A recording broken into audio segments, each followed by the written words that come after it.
Stephen's now finished side number 1. As you can see, all of the zones, the 3 at the back and the 2 at the front, are completely sectioned away. We'll then replicate that on side number 2 to get something completely balanced and symmetrical. Stephen's going to start on the back zone at the nape area, where he's going to be working slightly diagonal forward sections. He's going to be creating graduation by working with his finger angle and horizontally creating a rounded shape. This means that he's working with over direction, elevation, and also tension. You can see that he's working with the small teeth of the comb to create that look. The first section that he's working with is going to be in the center, where he will establish his profile guide. You can see that Stephen's using a lot of tension during this area, and specifically the whole haircut, because he wants to achieve more of an expanded shape where he can style in many different ways with the blow dry. Let's now go on to side number 2 and replicate the exact same process, starting from that center profile as your guide, working section number 2 back to number 1, and working with our fingers tilted the other way. As you notice, Stephen was working with his fingers pointing down towards the floor on the first side, and as he moves into the second side, working around that shape, he's working with his fingers pointing towards the ceiling. This angle will always allow him to get a much better, nicer and cleaner result.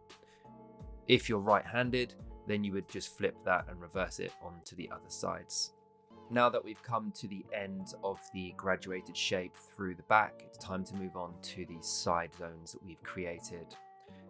We're going to be using backward diagonal sections to create a round horizontal shape where we take a piece of the back to have a guide for the side length. So it's going to be a completely connected graduated shape on the external line. The way that Stephen's going to be executing the shape through the sides is by elevating the hair slightly through the finger to make sure that it's completely parallel with the section. He then combed every section down into the previous one so the elevation was completely fluid. Once that first zone has been done on the head through the sides, he's now going to simply connect that small top zone on the top of the head into the underneath zones. This is going to be done very simply by bringing it out towards the same cutting line, working with a little bit more elevation than previous to soften, but not too much to create short layers through the top, as we do want to maintain the heaviness in the shape on the external.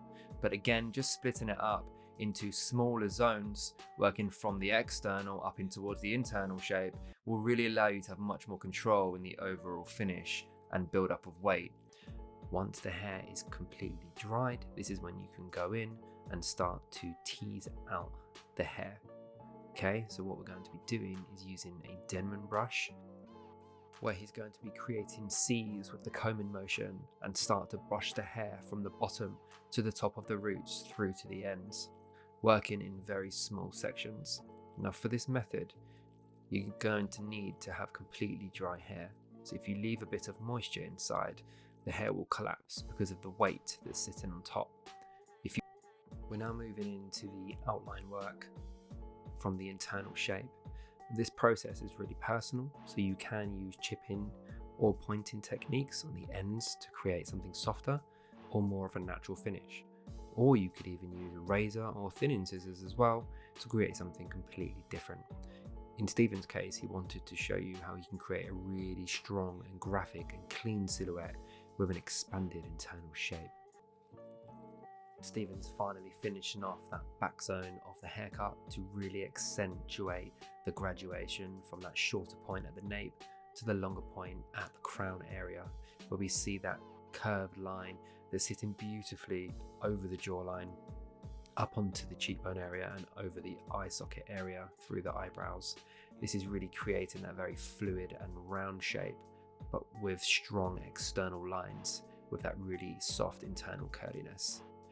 Thank you for watching this haircutting tutorial based upon classic graduation on curly hair and textured hair. We really hope that you've enjoyed this video from the Mannequin Head series by Stephen Bezazi. We'll hope to see you on the next one.